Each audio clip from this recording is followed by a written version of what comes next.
আমার অনেক কিছু এখনো শেখার বাকি আছে, অনেক কিছু জানার বাকি আছে। নমস্কার, আপনারা সকলে ভালো আছেন তো? আবারও ফিরে এলাম নতুন গন্ধে নতুন ছন্দে সাথী বিপ্লব ব্লগের আরো একটা সম্পূর্ণ নতুন পর্বে। ভারত তথা পৃথিবীর সর্বত্র থাকা সকল দর্শক বন্ধুকে জানাই অনেক অনেক স্বাগত। আর এই পর্বটা এখন দুপুরবেলা শুরু করেছি। একটা বালতি দুটো কাস্তে হাতে করে যাচ্ছি, ভাই ওদিকে চলে গেছে, ওই পুকুরটা ছেঁচানো হচ্ছে, কিছুটা জল কমে গেছে আর একটা পাড়ে প্রচণ্ড ঘাস আছে। সেই ঘাসগুলো এখন আমরা দেওর বৌদি মিলে কাটবো, আর যা যা হবে সবটাই আপনাদেরকে দেখাবো। তো সম্পূর্ণ পর্বটি আপনারা কোথাও স্কিপ না করে দেখতে থাকুন, আশা করব আপনাদের সকলের খুব ভালো লাগবে। আর যে সকল দর্শক বন্ধু প্রথমবারের জন্য দেখছেন, চ্যানেলটি যদি ভালো লেগে থাকে একটু সাবস্ক্রাইব করার অনুরোধ রইল, লাইক কমেন্ট শেয়ার করে আমাদের পাশে থাকবেন। চলুন তাহলে সম্পূর্ণ পর্বটি শুরু করি। স্নান করলে ভালো হয় গরমের সময়।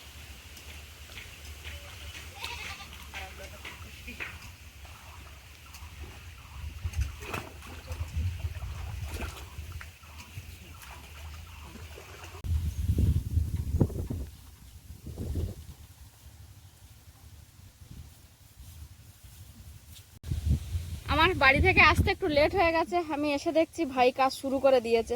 কাস্তেটা আনতে হতো, তাই আমি একটু পরে এলাম রান্না বান্না সেরে একেবারে গুছিয়ে।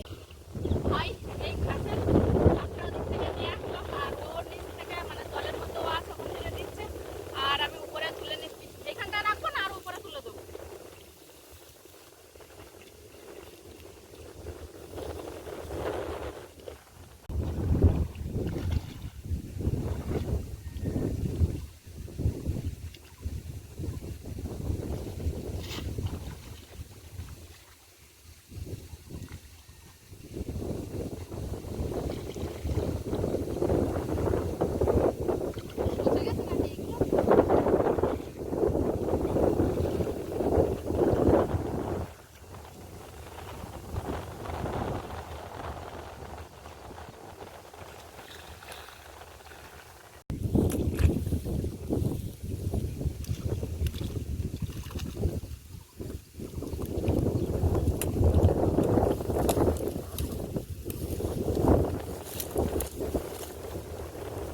আর এই কাজটা এখন আমাকে আর ভাইকেই করতে হবে, কারণ বাবা মা দুজনেই অসুস্থ, সেই সময় বাড়ির কাজগুলো ওরা করতে পারবে না।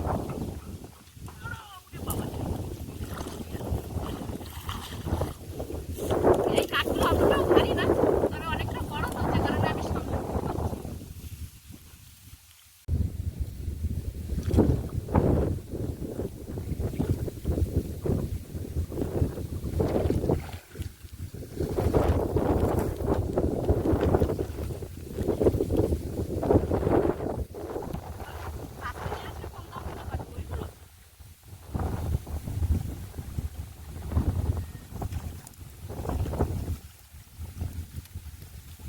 এই মাঝে এসেছি আমি, ছোদ্দা আর বৌদি।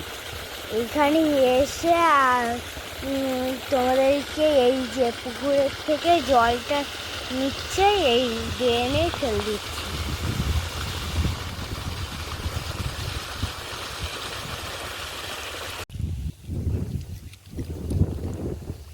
বেশি যেগুলো জল থেকে শক্তি দিয়ে টানতে হচ্ছে সেগুলো ভাই টেনে হিঁচড়ে উপরে তুলে দিচ্ছে, আর আমি সেগুলোকে তুলে আরেকটু উপরে দিচ্ছি যেন জলে ফের না গিয়ে পড়ে।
ভাই এতক্ষণ নিচেই মানে জলের মধ্যে থেকে এই যে ঘাসগুলো বেশিটা পরিষ্কার করে দিয়েছে ও। তারপর আর যেগুলো আছে সেগুলো আমি একটু পরিষ্কার করবো। আর আজকে আমাদের এই পুকুরটা পরিষ্কার করাই কাজ। আর আগামী দিনে আমাদের মাছ ধরা থাকবে। এই যে কিছু ঘাসের শিকড় আছে, যতটা পারবো ভালো করে পরিষ্কার করবো।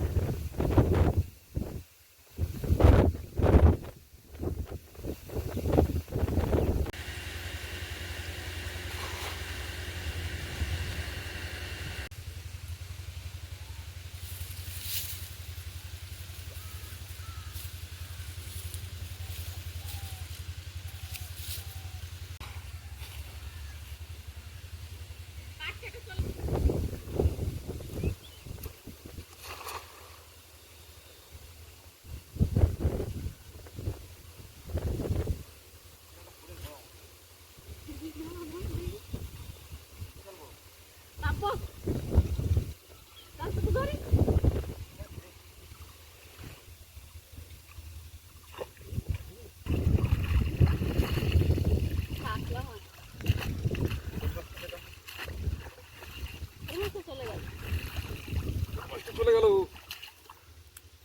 হাত লেগে যাবে না তোমাকে? দুটো পড়ে যাবে তোমার দেখাই একেবারে আসলে তুমি তো দেবো না।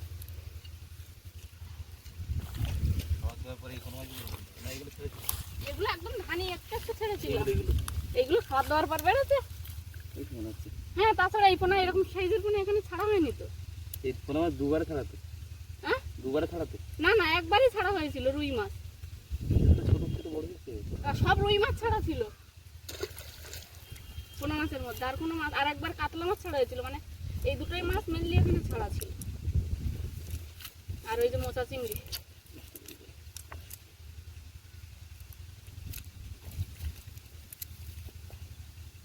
একটা যদি বড় কাতলা পাও, এরকম একটা কাতলা আমি ওই পুকুর থেকে এনে এখানে ছেড়েছিলাম।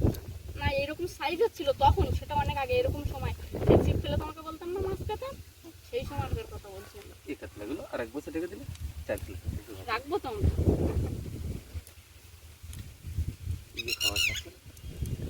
আবার চালিয়ে যেতে হবে, না হলে হবে না। এই যে এগুলো একদম একটু একটু পোনা ছাড়া হয়েছিল এই কাতলা মাছে।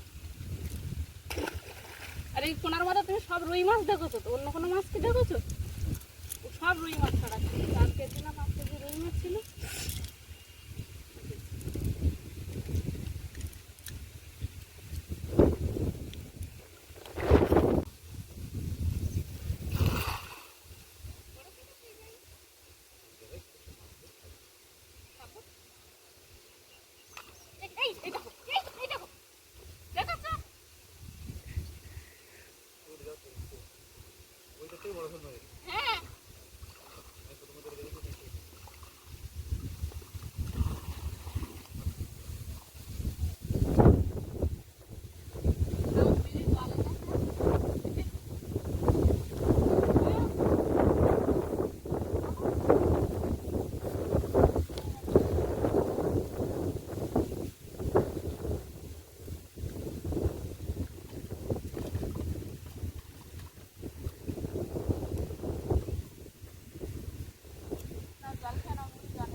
এখন ভাই মাঝখান বরাবর একটা চিহ্ন রাখছে, মানে কতটা ভেঙে গেছে কঞ্চি, ভেঙে দিলে আর চিহ্ন করছে যে কতটা জল কমলে তারপরে মোটরটা বন্ধ হবে।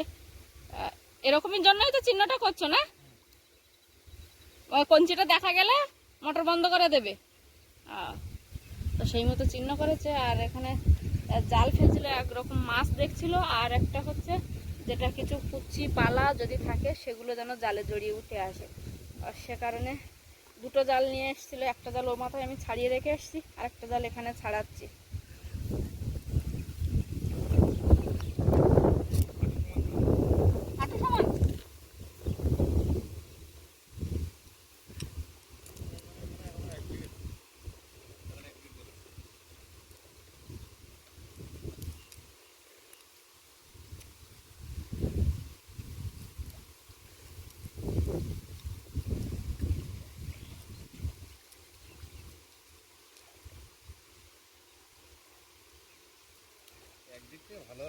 কি?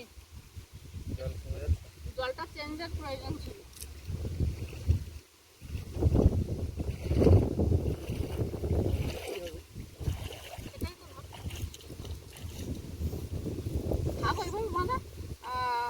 কালকে তো এদিকে জল থাকবে, এখানটায় দিয়ে দেবো।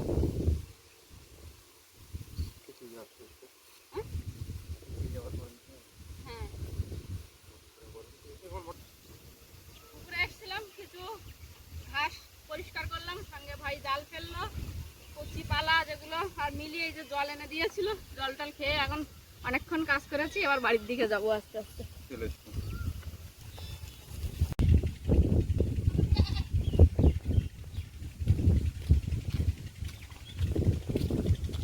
আজ বানাবো আম পোড়া, আমের শরবত। দুপুরে রান্নার পরে অনেক বড় বড় গাছ থেকে আম পড়ে যাচ্ছে, তো সবসময় তো আচার বা চাটনি ভালো লাগে না, তাই আজকে আমগুলো পুড়িয়েছিলাম, পুড়িয়ে রেখে চলে গেছিলাম পুকুরের কাজ করতে। সেখানে অনেকক্ষণ কাজ করলাম, করে এসে দুপুরের খাওয়া দাওয়া করে একটু রেস্ট নিয়ে এখন এসেছি বিকালবেলা আম পোড়া আমের শরবত খাবো। তো এইখানে একটা আইসক্রিমের কৌটা, যেটা বিপ্লব বাবুর ওখানে মানে বিদ্যাধরপুর গিয়ে দুজন খেয়েছিলাম, দুটো আইসক্রিমের কৌটা, একটা অন্য মশলা রাখা আছে, আর এটা আমি কিছুটা চাট মশলা নিয়ে এসেছি এই কৌটাটাতে।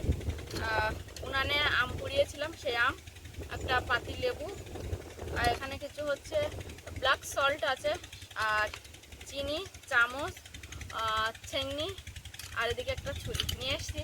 আর সবার প্রথমে বলে রাখি, আমি এর আগে একবার করেছিলাম আম পোড়া আমের শরবত, তবে সে মুহূর্তে বিপ্লববাবু ছিল, আর ও এইসব বিষয়গুলো খুব ভালোই জানে।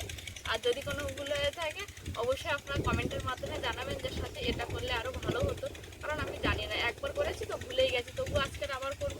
আর পটে এখানে কিছুটা এনেছি খাবার জল, হাফ পট মতো, এই জলে 4টে আম দিয়ে আজকে আম পোড়ার শরবত করব।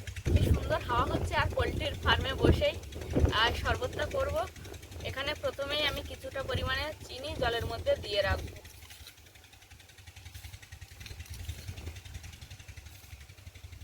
লাগলে পরে দেবো আবার। তারপর একটু দেবো ব্ল্যাক সল্ট বা পিঙ্ক সল্ট, অনেকে যেটা বলে।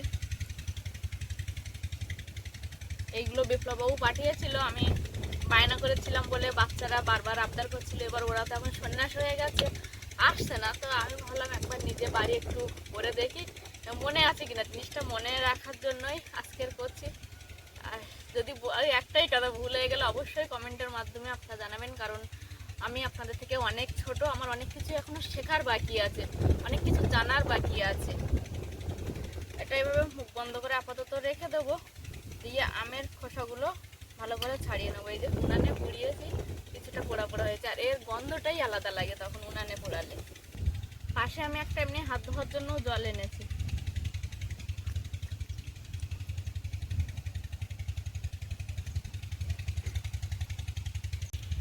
এই যে পুরো আমটা ছাড়িয়ে নিয়েছি, এই গ্লাসটার মধ্যে রাখবো।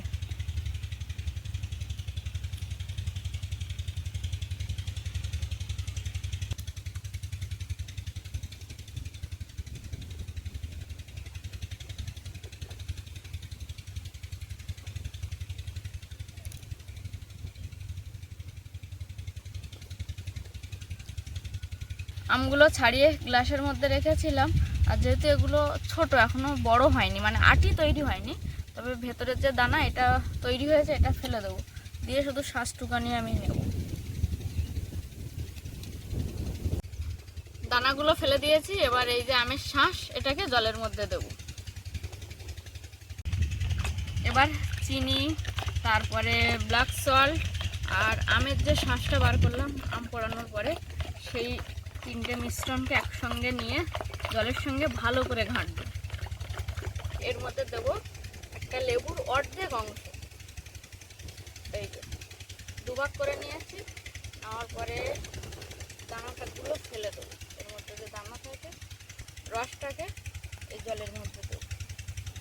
ছাঁকনিটা এনেছিলাম, কোনো কাজে লাগলো না, ভেবেছিলাম লেবুতে দানা জলের মধ্যে পড়ে, তো দেখলাম না ছুরি দিয়ে বার করে নিলে ভালো হচ্ছে, সেজন্য ছুরি দিয়ে বার করে নিলাম। দিয়ে আবার মিশ্রণটাকে একটু ঘেটে নেব।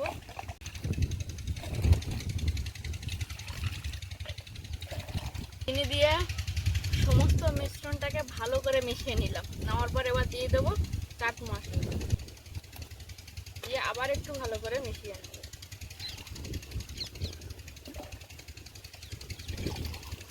আগে একবার বানিয়েছিলাম আর আজকে সেকেন্ড টাইম আম পোড়া আমের শরবত বানালাম। তোকে দিয়েই প্রথম টেস্ট করাচ্ছি, খেয়ে দেখ কেমন হয়েছে।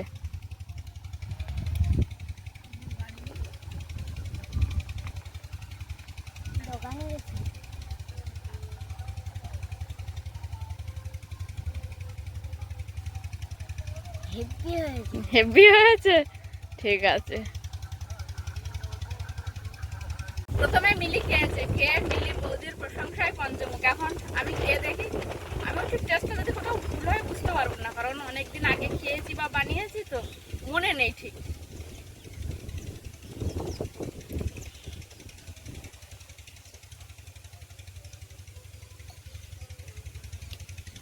ভালো লেগেছে আমার কাছেও। তারপরে যদি কোনো ভুল হয়ে থাকে আপনারা কমেন্ট বক্সে বলে যাবেন, কমেন্ট বক্স তো খোলাই আছে। আর সেই সঙ্গে আমার আরও একটা জিনিস যেটা খুব বেশি ভালো লেগেছে, আমটা যে উনানের জালে পুড়িয়েছিলাম, যে একটা পোড়া পোড়া গন্ধ, ওটা আমার বেশি ভালো লেগেছে। 2-1-এর মধ্যেই বিপ্লব বাবুর কাছে যাব, তাই বাড়ির কাজ কিছুটা গুছিয়ে রাখবো। মার শরীরটা তো ভালো না, সব করে উঠতে পারবে না, তো যতটা গুছিয়ে রাখবো। আর আমি গেলে কয়েকটা দিন থাকবো, আর ততদিন হয়তো জল থাকবে না, কিন্তু ভাই আবার এনে দেবে। তবুও মানে যতটা পাচ্ছি বাড়ির দিকে গুছিয়ে রেখে তারপরে যাব। সেই জন্য এখন বেরিয়ে পড়েছি জল আনতে। আর আমি যেহেতু কোমরে করে কলসি নিতে পারি না, তাই সমস্যা হয়, এই ড্রামগুলো নিয়ে যাই, ড্রামে করে করেই নিয়ে আসি। আর 3টে ড্রাম নিয়ে আসলে মোটামুটি 2 দিন বেরিয়ে যায়। মানে আজকে আনলাম, কাল সারাদিন হবে, পরের দিন আবার এরকম টাইমে গিয়ে আমাকে জল নিয়ে আসতে হয়।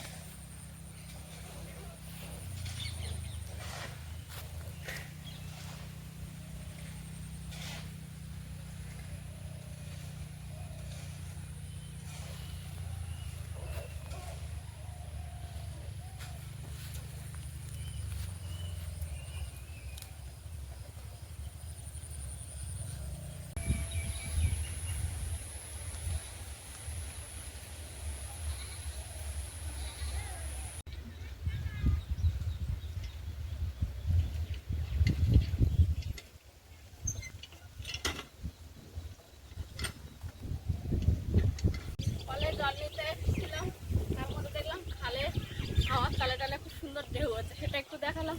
আর এখন জল ভরা হয়ে গেছে, আস্তে আস্তে বাড়ির দিকে যাচ্ছি। কল থেকে জল আনার পরে বাবা বলল যে শাকের দানাগুলো মা ছড়িয়েছিল, ছোট্ট ছোট্ট সবে গাছ বেরোচ্ছে শাকের, তো সেইখানটায় কয়েক বালতি জল বয়ে দিতে হবে। তাই এখন একেবারে সরাসরি পুকুর ঘাটে আসলাম, কয়েক বালতি জল নিয়ে যাবো।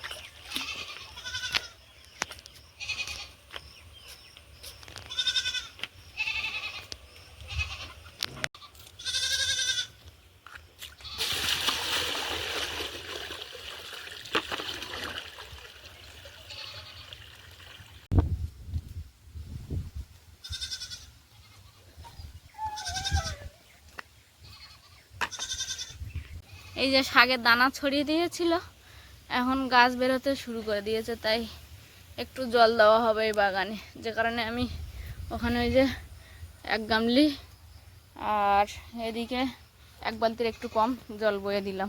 আজকে দুপুরে দেওর বৌদি মিলে প্রচণ্ড একটা কষ্টকর কাজ দুজনে করেছি। ওই যে ঘাস পরিষ্কার করা, ওটা সাংঘাতিক পরিমাণে কষ্ট হয়েছে। ও ও যেমন কষ্ট করেছে আমিও তেমন কষ্ট করেছি। তারপর দুপুরের পরে একটু আম পোড়া আমের শরবত করলাম, কলে গেলাম, মানে জল বওয়াটা মানে আজকে বেশি আমার সব জলের কাজ হয়েছে। সারাদিনটা বলতে গেলে জল জল করেই কাটিয়েছি। তো আপাতত আজকের পর্বটা এখানেই শেষ করছি। এতক্ষণ ধৈর্য ধরে দেখার জন্য আপনাদের সকলকে জানাই অনেক অনেক ধন্যবাদ। আপনারা সকলে ছিলেন সাথী বিপ্লব ব্লগের সঙ্গে। তো দেখা হচ্ছে আগামী পর্বে। ততক্ষণের জন্য আপনারা সকলে ভালো থাকুন, সুস্থ থাকুন, নিজেদের সকলের প্রতি খেয়াল রাখুন। আমার সকল বয়োজ্যেষ্ঠদেরকে জানাই অনেক অনেক প্রণাম, সমবয়সীদেরকে জানাই ভালোবাসা, ছোটদেরকে জানাই আদর ও স্নেহ। আরও একটা কথা যেটা আমি সব সময় বলে থাকি, সাথী বিপ্লব ব্লগের সঙ্গে সদা সর্বদা জুড়ে থাকবেন। নমস্কার, আজ তাহলে আসি।